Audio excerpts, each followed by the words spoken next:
Are we in a housing bubble and is the market going to crash? Our answer is no. This time, housing supply is limited. In the 2008 crash, there was approximately 18 months of housing inventory.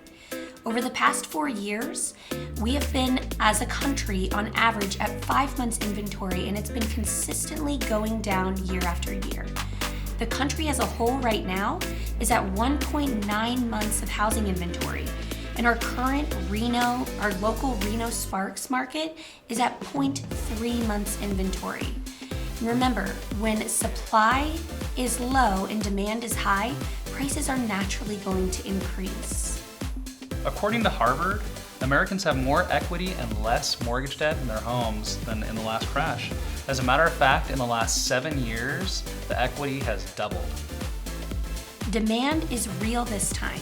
Millennials are the largest generation in our country, and they have come of age to purchase a home. This, paired with our health crisis of the pandemic, it's caused all homeowners to redefine what does home mean and what is important in owning a property. This, paired with record low mortgage rates, has still made purchasing a home in this market a strong and sound financial decision. According to Housing Wire, the forbearance number has decreased to 5.29%, and at the beginning of the pandemic, we were at over 9% for forbearance. And there's one thing that I want you guys to remember, and this is something that I hear all the time, and I think everyone's getting it confused. Forbearance is not foreclosure. During the last crash, we had a bunch of foreclosures that flooded the market with people having to sell. And this time we have people in forbearance, which means that they have made agreements with the bank to make their payments at a later date or catch them up at a certain point. So forbearance is not foreclosure. This time, households actually have equity. During the crash of 2008, homeowners were using their homes like ATMs, and there was a wave of cash-out refinances. As prices dropped, homeowners found themselves in a negative equity position.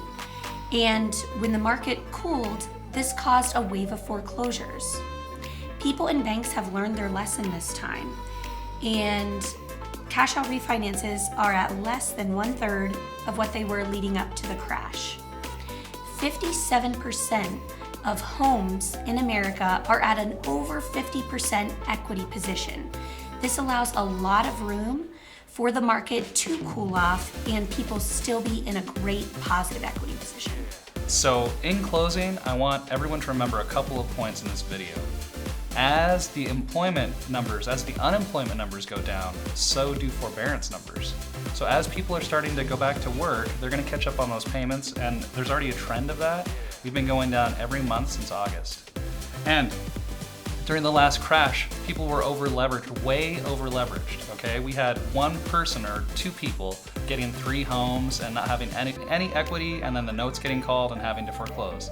This time, the people that are in forbearance will get their jobs back, or at least most of them will. They'll catch up on those payments, and we're not gonna see that flood of inventory hit the market. So remember, we're in a good equity position.